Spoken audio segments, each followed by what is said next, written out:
నమస్కారం friends, welcome to మంచి మార్గం ఛానల్. మనము జీవితాంతము మనకి మనము దురదృష్టవంతులం. అంటే ఎంత సంపద వచ్చినా, ఎన్ని మంచి జరిగినా, ఎంత భూమి ఉన్నా, ఎన్ని ఆస్తులున్నా, ఎక్కడో ఒక చోట మనము దురదృష్టవంతులం అని ఈ విషయం పీడిస్తూనే ఉంటుంది. అయితే ఇప్పుడు మన చుట్టుముట్టు లక్షల మంది జీవిస్తూ ఉంటారు. ప్రతి మంచిని చూసి మనకు చెడు జరుగుతుందని, ప్రతి చెడుని చూసి వాడు పాపాలు చేశాడని మనము అడ్జస్ట్ అయిపోతూ ఉంటాం. అంటే మంచి జరుగుతుంది ఎవరికి అంటే వాడు చాలా అదృష్టవంతుడు అని మనం భావిస్తూ ఉంటాము. ఎవరికి చెడు జరుగుతూ ఉంటుంది వాడి పాపాల వల్లే ఆ చెడు జరుగుతుంది, అది మనం చేయలేదు అని ఒక రకమైన తృప్తి మనకు మనమే సృష్టించుకుంటాం. ప్రాక్టికలీ ఒక మనిషి పుట్టడమే ఒక అదృష్టము. ప్రతి మనిషి చాలా డిఫరెంట్గా పుడతాడు. తాను చూస్ చేసుకొని పుట్టాడు. తాను ఫలానా కులంలో పుట్టాడు, తాను అనుకొని ఫలానా మతంలో పుట్టాడు, తాను అనుకొని ఒక అమ్మ కడుపులో పడాడు. కరెక్టా? అయినా ఇవన్నీ నెగటివ్ ఫ్యాక్టర్సే. అయినా ఈ భూలోకంపై ఇలా చూడగలగడం, అంటే ఈ భూలోకాన్ని ఇలా చూడగలగడం, ఆలోచించగలగడం, మన కాళ్ళపై మనం నడవగలగడం, ఈ విద్యను పొందడం, అంటే మన రోజువారీ జీవితాన్ని మనము చాలా ఈజీగా తీసుకుంటాం. నా ప్రకారము మనం ఏది ఈజీగా తీసుకుంటామో అది చాలా మందికి హార్డ్గా ఉంటుంది. మనం రెండు కాళ్ళ మీద నడవగలుగుతున్నాము అంటే ఒక అవిటి వాడిని చూసి మనము చాలా లక్కీ అనుకోవాలి.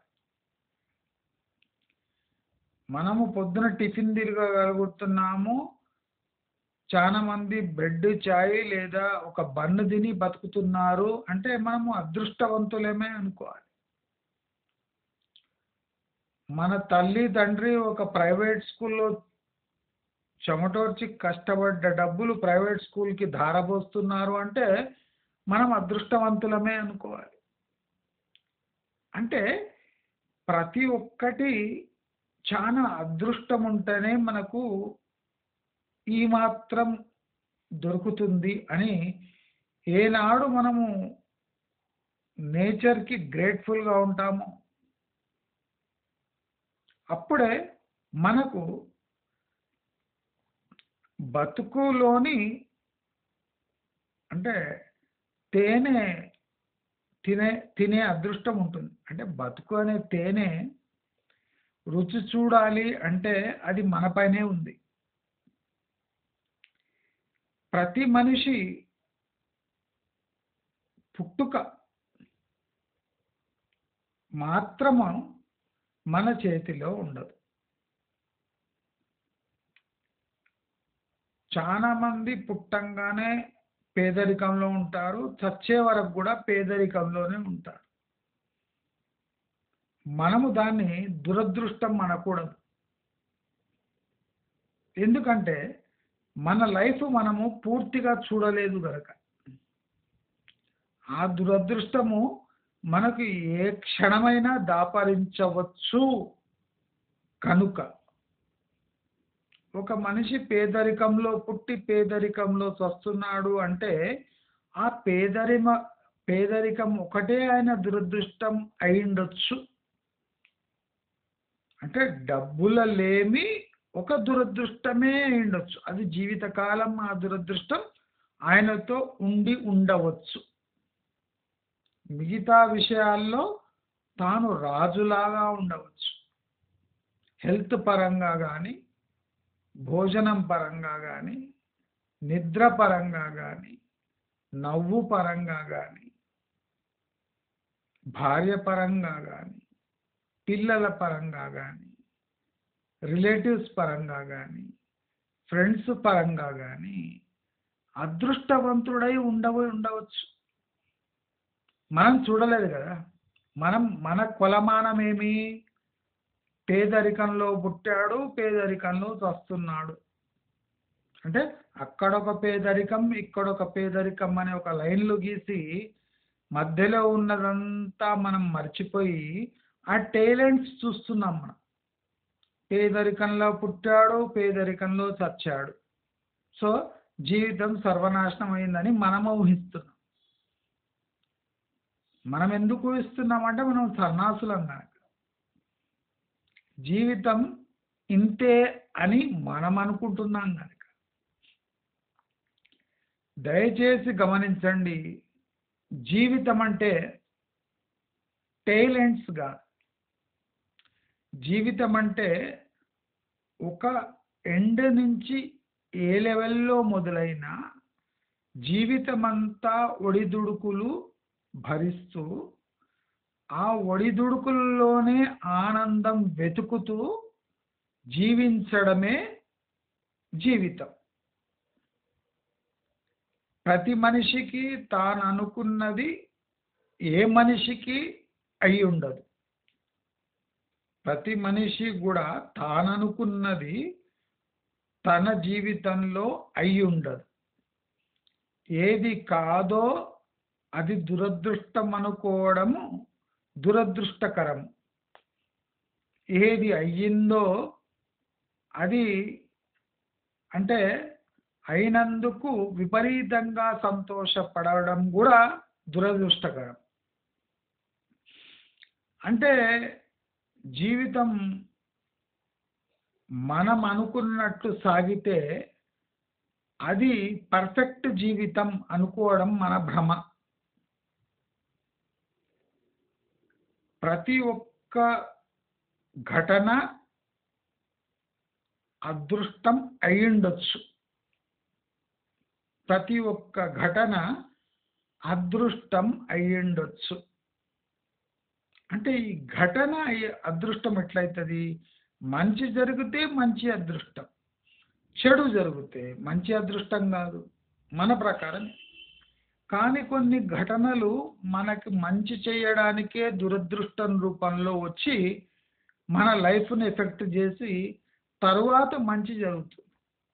మనం కొన్ని చూసుండొచ్చు. కొన్ని దరిద్రాలు వదిలినాయి అంటారు. వదిలినాయి అంటే ఫస్ట్ ఆ దరిద్రం వస్తుంది, ఆహ్వానిస్తాం మనం. ఆ దరిద్రం వచ్చి మనని ఆహ్వానించి మనపై చేరి ఒక పెద్ద దరిద్రాన్ని దూరం చేస్తుంది. అంటే ఎంతకు మనిషి మారుతలేడు అని తెలిస్తే ఒక దురదృష్టం రూపంలో ఒక లెసన్ నేర్పియడానికి ఆ దురదృష్టం మనపై పడి దాన్నే ఒక అదృష్టంలాగా మార్చగలిగినప్పుడే ఒక మనిషి సక్సెస్ఫుల్గా లైఫ్ లీడ్ చేస్తాడని అర్థం. ప్రతి మనిషి అదృష్టంతోనే పుట్టుంటాడు. అదృష్టం మనిషి వీపు లాంటిది. జీవిత కాలంలో మన అద్దం లేకపోతే మన వీపు మనం చూసుకోలేము. ఇది జీవిత సత్యం.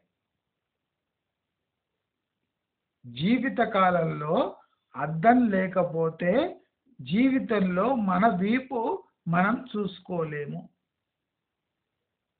కరెక్ట్ కదా? అద్దమే లేదనుకోండి, ఒక మనిషి తన వీపు చూసుకోగలడా? చూసుకోలేడు. కానీ వీపు లేదన్నా కాదు, వీపు ఉంటుంది. అది గోకుడు కూడా పుడుతుంది. మనం గోక్కుంటాం కూడా, కానీ చూడలేము. అలాగే అదృష్టం కూడా మన వీపు లాంటిది. మన వెన్నంటే ఉంటుంది. ఎప్పుడు అదృష్టవంతులుగా ఉంటాం మనం. కానీ ఆ అదృష్టం కనిపించదు గనక మనము దాన్ని ఇంకా రాలేదు, ఇంకా రాలేదు, ఇంకా రాలేదు, వాడు అదృష్టవంతుడు అంటే వేరే వాడి ఈపు కనిపిస్తుంటుంది మనకు. మన వీపు మనకు కనిపించదు కానీ వేరే వాడి వీపు కనిపిస్తుంటుంది. సో వాడు అదృష్టవంతుడు, వాడు అదృష్టవంతుడు, వాడు అదృష్టవంతుడు మనం అంటాము. మన వెనక నిలబడ్డాడు వీడు అదృష్టవంతుడు, వీడు అదృష్టవంతుడు, వీడు అదృష్టవంతుడు అని వాడు అంటుంటాడు. కానీ మనం ఎప్పుడు కాన్స్టెంట్గా మనం అదృష్టవంతులం కాదు. అదృష్టవంతుల ఏదైనా సందర్భం వచ్చినా ఒక గంట 2 గంటలు, ఒక రోజు, 5 రోజులు, 10 రోజులు తర్వాత మనం దురదృష్టం కోసం వెయిట్ చేస్తుంటాం. ఎప్పుడు ఆ దురదృష్టం వస్తుంది మళ్ళీ దాని మీద ఏడవచ్చు అని వెయిట్ చేస్తూ ఉంటాం. ప్రతి ఒక్కటి అదృష్టం.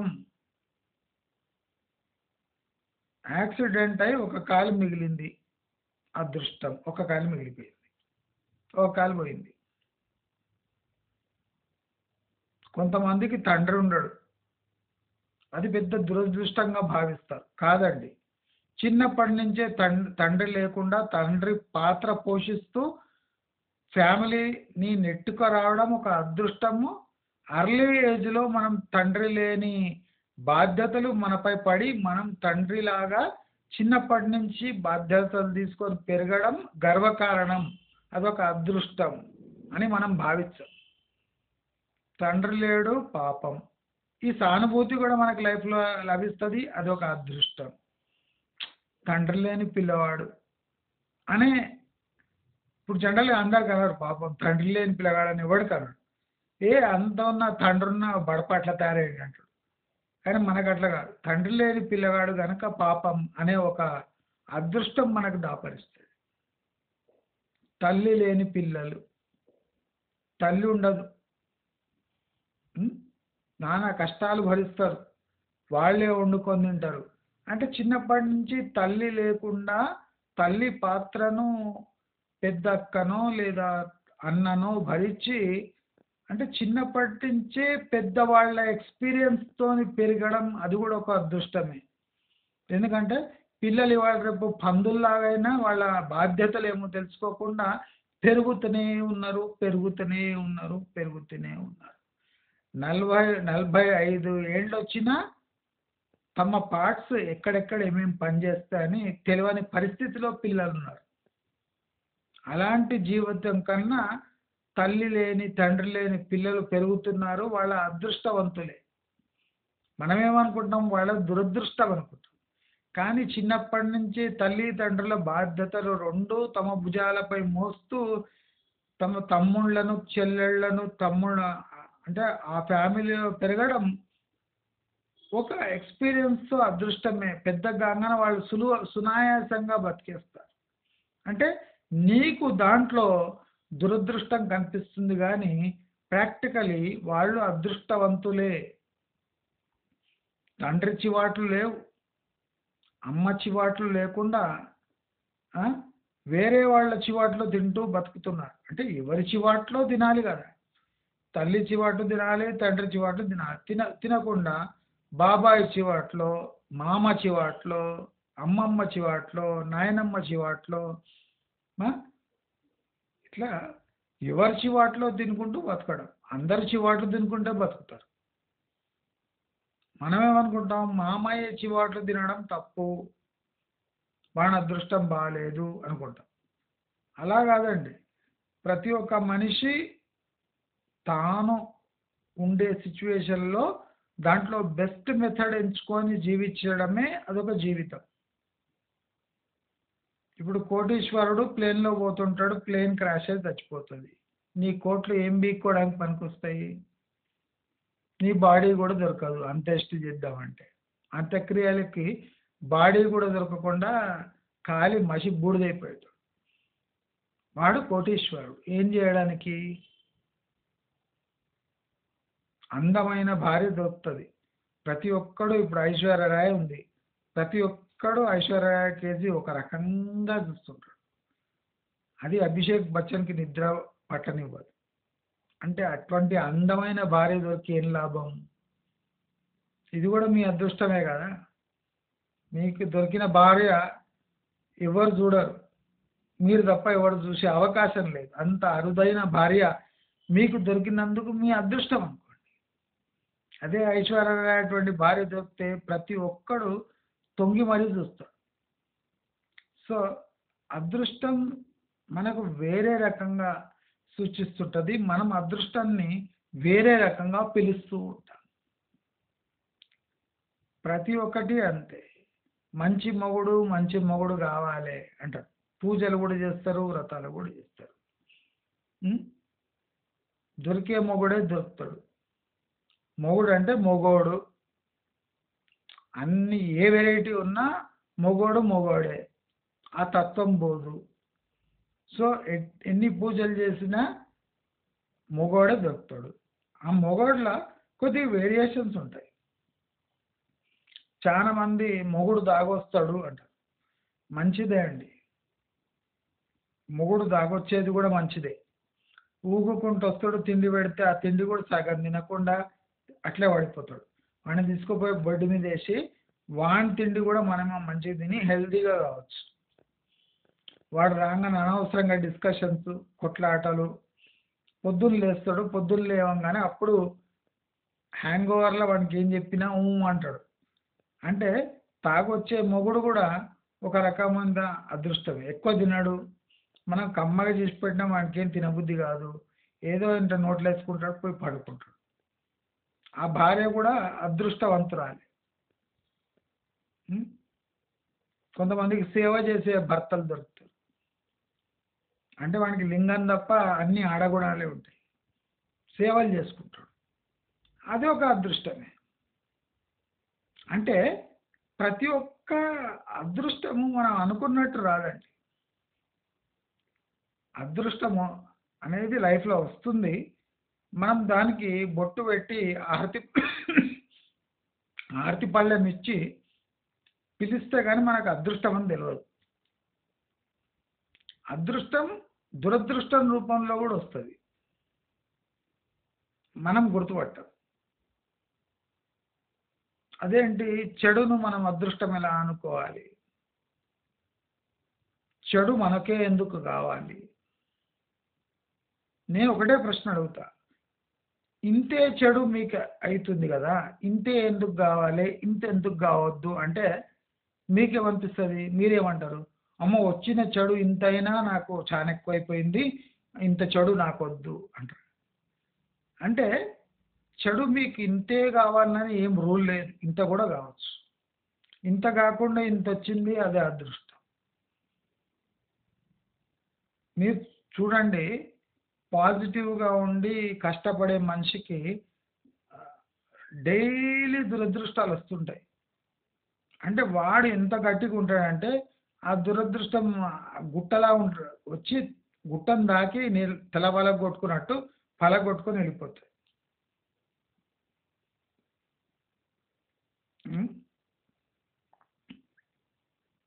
హిందీలో ఉంది. అపనే కో కర్ బులంద్ ఇతనా కి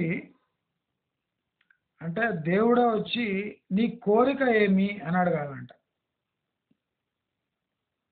అంటే మనని మనం ఎంత గట్టిగా చేసుకోవాలంటే దేవుడే వచ్చి మనను ఒరేయ్ నీకేం కావాలిరా నాయనా చెప్పురా నాయనా అనాలి. అంటే లైఫ్‌ను మనం ఒకటే విధంగా తీసుకొని ఇప్పుడు లైఫ్ అంటేనే మనము ఇంకోలాగా ఆలోచిద్దాం. లైఫ్ అంటే పరమ దరిద్రమైన ఫేజ్ అనుకోనే పోదాం. అనుకోనే పోయినప్పుడు ఈ దరిద్రమైన ఫేజ్‌ను ఎంత ఈజీగా గడిపేయొచ్చు, ఎంత ఫాస్ట్‌గా పోనీయొచ్చు. ఇప్పుడు చాలా మందికి మంచి లైఫ్ ఇస్తారు. కానీ చాలామంది ఇప్పుడు 24 గంటల్లో ఒక 16 గంటలు పడుకుంటారు. అంటే వాళ్ళు సెకండ్ టైప్. లైఫ్ ఎలా ఉన్నా పడుకొని గడిపేస్తారు. వాళ్ళు అదృష్టవంతులే. వాళ్ళు చాకచక్యంతోని దేవుడు 24 గంటలు ఇస్తే ఒక 10, 12, 15 గంటలు పడుకొని గడిపేస్తారు. దేవుడు పరేషాన్ అయితుంటాడు. అరే! వీళ్ళకి ఇన్ని దురదృష్టాలు ఇద్దామంటే వీళ్ళు దొంగ నా కొడుకులు లేస్తేనే లేరు. పడుకొనే ఉంటారు. వాళ్ళకి నిద్ర కూడా అంత మంచిగా పడతది. అంటే దేవునికే ఇరిటేషన్ తెప్పిస్తారు అనుకుంటా. వీడు లేస్తే వీని పనులు జడగొడదామంటే వీడు లేస్తలేడు, పని చేస్తలేడు. వీని పని ఎట్లా జడగొట్టాలి? అంటే ఈ నిద్రపోయేటోళ్ళు దేవునికే సవాల్ విసురుతారు. నేను చాలా మందిని చూసిన. 10 గంటలు 10, 12, 14 గంటలు ఈజీగా పండుకుంటారు. ఎప్పుడు నిద్ర పోమంటే అప్పుడు నిద్రపోతారు. అంటే అటువంటోళ్ళు దేవునికన్నా పవర్‌ఫుల్ వాళ్ళు. వాడు దేవుడినే ఎక్కిరిస్తారు. ఆ! నాకు జీవితం ఇచ్చి నన్ను లేపి పని చేపిద్దామంటావు. మేము పని చేయము, పండుకుంటాము. ఏం చేస్తుంటావో చేసుకోపో అని చెప్తారు. వాడు లేస్తాడు, తింటాడు, మళ్ళీ నిద్ర వస్తది, పడుకుంటాడు. కొద్దిగా అట్లా తిరిగి వస్తాడు, పడుకుంటాడు. ఆ! టీ తాగితే యాక్టివ్ ఉందామని టీ తాగంగానే నిద్ర వచ్చినట్టయితే పండుకుంటాడు. భోజనం తర్వాత పండుకుంటారు, లంచ్ తర్వాత పండుకుంటాడు, డిన్నర్ తర్వాత పండుకుంటాడు. అంటే పండుకోవడం అనేది ఆయన ఫస్ట్ మోటివేషన్, ఫస్ట్ థింగ్ లైఫ్‌లో. అటువంటి వాళ్ళని దేవుడు కూడా ఏం బీకలేడు. ఎవడు లేచి తిరుగుతాడో అంటే ఎదురీదుతాడో వానికే దేవుడు కష్టాలిస్తాడు. ఎప్పుడు నిద్రపోయి సోమరితనంగా ఉంటాడో వానంత అదృష్టవంతుడు ఈ భూలోకంలో ఎవడు లేడు. అంటే దేవుడు ఒక ప్లాన్ ఏస్తే ఈయన ఒక ప్లాన్ ఏసింటాడు. దేవునికి చిక్కడు, దొరకడు. లాస్ట్‌కు యమునికి చిక్కుతాడు తప్ప దేవునికి అస్సలు చిక్కడు. ఇంకా ఇలా పడుకునేవాళ్ళు, సోమరిపోతులు సొసైటీలో మంచి పేరు సంపాదిస్తారు. ఎందుకంటే వాళ్ళ నిద్ర లేచిన తర్వాత వాళ్ళకి మళ్ళీ నిద్ర ఎప్పుడు పోవాలనే కాంక్ష ఉంటుంది తప్ప వేరే వాళ్ళ దాంట్లో, వేరే విషయాల్లో తలదూర్చరు. ఈ నిద్రపోయేటోళ్ళ కన్నా నెక్స్ట్ కేటగిరీలో మంచివాళ్ళు అంటే తాగుబోతులు. నిద్రపోయి లేచి కొంతసేపటికే మళ్ళీ తాగుతారు. తాగి మళ్ళీ మత్తులో వెళ్ళిపోతారు. అంటే ఈ సొసైటీకి వాళ్ళు దూరం ఉండి ఈ సొసైటీని మంచిగా చేయడానికే ఉంటారు. అంటే ఇంటర్ఫియర్ గారు. తమ మత్తులో తాము జోగుతూ ఉంటారు. అది కూడా సొసైటీకి మంచే. ఎందుకంటే వీళ్ళు యాక్టివ్ ఉంటే సొసైటీకి ప్రాబ్లమ్ చేయొచ్చు. అందుకోసము తప్పదాగి ఒక 10 గంటలు పడుకోవడము, ఒక 4 గంటలు మత్తులో ఉండడము. అంటే 15, 16 గంటలు వీళ్ళు మత్తులోనే ఉంటారు. అది వాళ్ళ అదృష్టమే. సొసైటీకి కూడా అది అదృష్టమే.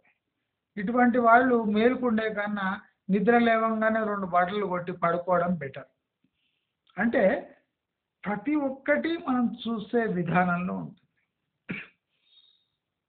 ఇప్పుడు ఎవరో నానక్ రామగూడలోనో, హైటెక్ సిటీలోనో ఇల్లు కట్టుకుంటాడు. వానికి ప్యూర్ ఎయిర్ అవి దొరుకుతుండవు. నేచర్‌కి దూరంగా ఉంటాడు. వానికి ఎప్పుడు నేచర్‌కి దగ్గరగా ఉండాలనే కోరిక ఉంటుంది. అప్పుడు వాడు ఆ పాష్ ఏరియాలో కట్టుకున్న ఇల్లు వదిలి నేచర్ దిక్కు రాలేడు. వీకెండ్‌లో పోవచ్చు గానీ పర్మనెంట్‌గా ఆ హైటెక్ సిటీ గోలలోనే ఉండాలి. అంటే మనం అనుకుంటాం హైటెక్ సిటీలో ఇల్లు కట్టిండు, మాదాపూర్, కోకాపేటలో బంగ్లా కట్టిండు అని. ఆ బంగ్లాలో ఉండడమే ఆయనకు చీదరగా ఉండొచ్చు. ఆయనకు చిరాకు పుట్టిస్తుండొచ్చు. ఏం తెలుసు? కోట్లు ఉన్నోళ్ళు ఆ! అవి ఎక్కడ దాచుకోవాలనే టెన్షన్‌తోని చచ్చిపోతారు. ఆ కోట్లు ఉండి లాభమేమి? వాడు అదృష్టవంతుడా, దురదృష్టవంతుడా అంటే లాస్ట్‌కు దురదృష్టవంతుడే. డబ్బు వెనుకబడి బీపీ తెచ్చుకొని చచ్చిపోయాడు పాపం అంటాడు. అంటే ఇన్ని కోట్లున్న పాపం అనిపించుకునే బతుకు ఏం బతుకో మీరే ఆలోచించుకోండి. కరెక్ట్ కదా? ప్రతి ఒక్కటి మనం చూసే విధానంపై ఉంటుంది. ప్రతి ఒక్కడు అదృష్టవంతుడే. డబ్బు లేమి అదృష్టమే, డబ్బు ఉండడము అదృష్టమే, నిద్ర రావడము అదృష్టమే, నిద్ర లేమి అదృష్టమే. ప్రతి ఒక్కటి అదృష్టం. దురదృష్టం అది టెంపరరీ ఫేజ్. కానీ మనం ఏమనుకుంటాము, ఎప్పుడు దురదృష్టం మనతో ఉంటుంది అనుకుంటాం. ఏమండి, దురదృష్టం అనే ఒక ఇది చాలా బిజీగా ఉంటుందండి. మిమ్మల్ని వదిలిపెడితే అది ఖాళీగా ఉండదు, వేరే వాడికి అంటుకుంటుంది. వాడిది అయిపోయినాక ఇంకోటిని అనుకుంటుంది. అట్లా దురదృష్టంకి ఫుల్ బిజీగా ఉంటుంది. అదృష్టమే ఏ పని లేకుండా అప్పుడప్పుడు పని దొరుకుతుందండి దానికి. అదృష్టానికి అప్పుడప్పుడు పని దొరుకుతుంది. దురదృష్టానికి ఫుల్ బిజీ ఉంటుంది. అంటే ఈ ప్రపంచమే దురదృష్టానికి మారు పేరు. ఆ దురదృష్టంలోనే మనం అదృష్టంని వెతుక్కోవడమే that is the challenge of life. దయచేసి ఎవ్వరు దురదృష్టాన్ని చెడుగా చూడకండి. అదృష్టాన్ని పర్మనెంట్ అనుకోకండి. అదృష్టము దురదృష్టము మన వెంబడే ఉంటాయి ఈపులాగా. మనం చూసుకోలేము. గోకినప్పుడే గోక్కోవచ్చు. అంటే గోకుడు పుట్టినప్పుడే మనకు తెలుస్తుంది ఈపు గోకుతున్నాడు, మనం గోక్కోవాలి. అంటే ఆ ప్రమాదమో అదృష్టమో వచ్చి ఈపు తట్టినప్పుడే మనం ఇట్లా గోక్కుంటాం. లేకపోతే ఈపుని అస్సలు పట్టించుకో. మనం స్నానం చేసేటప్పుడు కూడా అందరికన్నా తక్కువ మనం ఏమైనా చేయగలమంటే ఈపే. అంటే అదృష్టం దురదృష్టం మన చేతిలో లేదురా నాయన అని దేవుడు వీపు రూపంలో మనకు ఎప్పుడు వెనక పెట్టిండు. నువ్వు అనుకున్నా నీకు 2 చేతులున్నా ఈపు సరిగ్గా నీవు గోక్కోలేవు, తోముకోలేవు, కడుక్కోలేవు. అదృష్టం దురదృష్టం వీపు లాంటివి. జీవితకాలం మీ వెంట ఉంటుంది, మీరు చూడలేరు. గమనించండి, ఇది జీవిత సత్యం. అన్నీ ఉన్న అల్లుడు నోట్ల శని అనేది మనము డివైడ్ చేసుకున్న ఒక లైన్. అన్నీ ఉన్న అంటే మనకు శని ఉంది. ప్రాక్టికలీ ప్రతి మనిషి అన్నీ ఉన్న శని ఉన్నట్టే జీవిస్తాడు. శని మమ్మల్ని వదలడు, శనిని మనము వదలము.